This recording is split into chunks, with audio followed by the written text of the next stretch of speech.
అందరికీ నమస్కారం. ముందుగా ఓం శ్రీమాత్రే నమః అని కామెంట్ పెట్టి లైక్ చేసి మా ఛానల్ని సపోర్ట్ చేయండి ఫ్రెండ్స్. ఏప్రిల్ 6 ఆదివారం రోజున శ్రీరామనవమి రానుంది. ఈ శ్రీరామనవమి రోజున కొడుకులు ఉన్నవారు కొన్ని అక్షంతలతో ఇలా చేయండి. ఇక వారి ఇంట్లో కోట్ల వర్షం కురుస్తుంది. శ్రీరాముడు అంటే ఎంతో పవిత్రమైనటువంటి పేరు. శ్రీరాముడు అంటే ఆదర్శమైనటువంటి దైవం అని చెప్పుకోవచ్చు. అంటే శ్రీరామచంద్రుల వారి యొక్క అనుగ్రహముంటే తమ పిల్లలు ఎప్పుడు కూడా బాగుంటారు అని, మంచి మార్గంలో నడుస్తారు అని పండితులు చెబుతున్నారు. అంతేకాదు, ఆడవారు అయితే తమ భర్త శ్రీరామచంద్రుడిలా ఉండాలి అని, అలానే పిల్లలు ఉండాలి అని కోరుకుంటూ శ్రీరామచంద్రుడి పరిపాలన ఉండాలి అని కోరుకుంటారు. శ్రీరామచంద్రుని ఆదర్శంగా తీసుకుని శ్రీరామచంద్రుల వారిని పూజిస్తూ ఉంటాము. అంతేకాదు, శ్రీరామచంద్ర స్వామివారిని పూజించటం వల్ల తమ పిల్లలకు జ్ఞానం పెరుగుతుంది. సాక్షాత్తు మహావిష్ణువు శ్రీరామచంద్రుల వారి యొక్క రూపంలో జన్మించి తరువాత మనిషి జీవితం ఎలా ఉండాలి అని తన మౌనంతో, తన తెలివితేటలతో, తమ పరిపాలనలతో నిరూపించారు. అయితే రామచంద్రుల వారిని పూజించిన వారికి ఖచ్చితంగా ఇంట్లో పిల్లలు అద్భుతంగా ఉంటారు. తమ పిల్లల లక్షణం, గుణగణం అన్ని బాగుంటాయి. నడక, నడవడిక అన్ని విధాలుగా బాగుంటాయి. సీతారాముల వారిని ఎంతో ఘనంగా పూజించి సీతారాముల కళ్యాణాన్ని జరిపిస్తారు. రామచంద్రులను పూజించిన సమయంలో అక్కడ తప్పకుండా ప్రతి ఒక్కరూ ఉండి శ్రీరాముల వారి యొక్క కళ్యాణాన్ని చూసి అక్షింతలను స్వామివారిపై కొన్ని అయినా సరే వేసి రావాలి. అయితే ఆ కొన్ని అక్షంతలను కూడా ఇంట్లోకి తెచ్చుకుని వాటితో మీ పిల్లలకి ఇలా చేస్తే కనుక మీ పిల్లల బుద్ధి బలం, స్థానం చాలా బాగుంటుంది. మరి కొడుకులు ఉన్నవారు అక్షంతలతో ఎలాంటి పరిహారం చేయాలో ఇప్పుడు ఈ వీడియోలో వివరంగా తెలుసుకుందాము. ఓం శ్రీ షిరిడి సాయిబాబా జ్యోతిష్యాలయం. ఎక్కడి వారికైనా ఒక్క ఫోన్ ద్వారా వెంటనే పరిష్కారం చెప్పబడును. ప్రేమ, పెళ్లి, సంతానం, చదువు, ఉద్యోగం, ధనం, వ్యాపారం, కుటుంబ సమస్యలు, భార్యాభర్తల గొడవలు, ధనం నిలకడ లేకపోవడం, ఆస్తి తగాదాలు, అప్పుల బాధలు, స్త్రీ పురుష వశీకరణం చేయబడును. గృహం, స్థలం, వాస్తు చెప్పబడును. ఎటువంటి సమస్యకైనా 100% పరిష్కారం లభిస్తుంది. సంప్రదించవలసిన ఫోన్ నంబర్ గురూజీ సాయిదేవరాజు గారు 9618186025. శ్రీరామనవమి అంటేనే ఎంతో పవిత్రమైనటువంటిది. ఈ పేరులోనే మనకు తెలియనటువంటి శ్రీరామనవమి రోజున ఉదయాన్నే నిద్రలేచి ఇల్లు వాకిలి శుభ్రం చేసుకుని, వాకిట్లో ముగ్గులను పెట్టి, ఇంటి గుమ్మానికి తోరణాలను కట్టి, ఆ రోజు ఆడవారు ఇంట్లో ధూపాన్ని తప్పకుండా వేసి స్నానాచారాలను పూర్తయిన తర్వాత ముఖ్యంగా స్నానం చేసే నీటిలో కొన్ని తులసి ఆకులను వేసుకుని స్నానాచారాలను పూర్తి చేసుకుని ఆ తరువాత ఎరుపు రంగు దుస్తులను ధరించండి. ఆ తరువాత ఇంటి పూజగదిని శుభ్రం చేసి పూజగదిలో దీపధూప నైవేద్యాలను సమర్పించి, ముఖ్యంగా శ్రీరామచంద్రుల వారికి చలిమిడి వడపప్పు చాలా ఇష్టం కనుక వడపప్పు పైన పానకంలో కొన్ని తులసి దళాలను వెయ్యాలి. లేదా స్వామివారికి ఏ రకమైనటువంటి నైవేద్యాన్ని సమర్పించిన తప్పకుండా తులసి దళాలను వెయ్యాలి.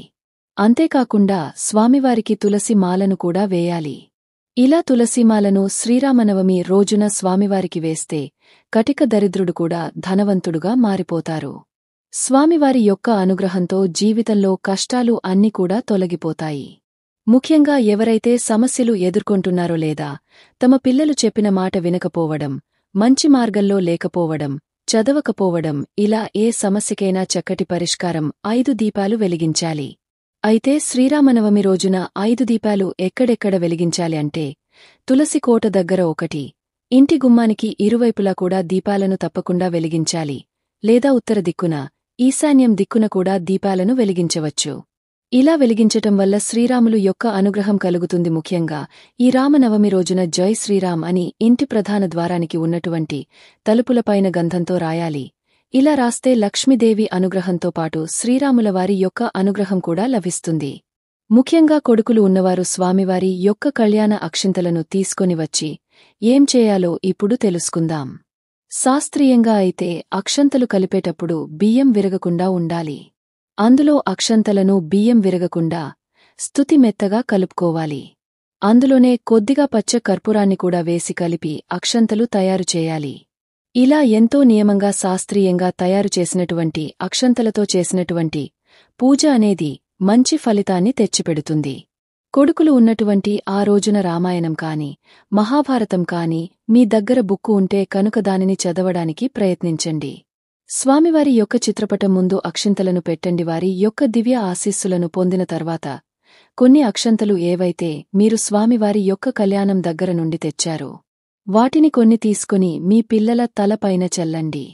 ఒకవేళ అలా తీసుకురాని పక్షంలో మనం ఇప్పుడు చెప్పిన విధంగా అక్షంతలను తయారుచేసి వాటిని మీ పిల్లలపైన చల్లండి. జై శ్రీరామ్ అనుకుంటూ.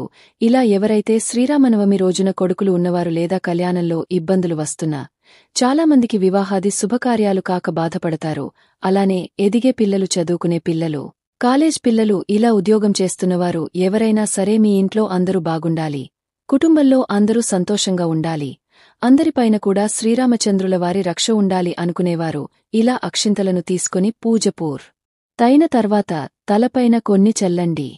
ఎక్కువగా ఎప్పుడైనా సరే అన్ని రకాల అవసరాల కోసం బయటికి ఎక్కువగా వెళ్లడం కాని చేస్తూ ఉంటారు. అలాంటి సమయంలో వారికి ఏ హాని కూడా జరగకుండా ఉండాలి అంటే కొడుకులు ఉన్నవారు ఇలా శ్రీరామనవమి రోజు ఇలా చేస్తే ఖచ్చితంగా వారి జీవితం మారుతుంది. వారు బయటికి ఎక్కువగా వెళ్తారు కాబట్టి వారికి ఎలాంటి ప్రమాదం లేకుండా, ఎలాంటి ఆపద కలగకుండా కూడా మనకు శ్రీరాముల వారి యొక్క రక్ష ఎల్లవేళలా ఉంటుంది. మన పిల్లలకి కూడా శ్రీరాముల వారి యొక్క రక్ష ఎల్లవేళలా ఉండి వారిని కష్టం నుండి తప్పిస్తూ ఉంటుంది.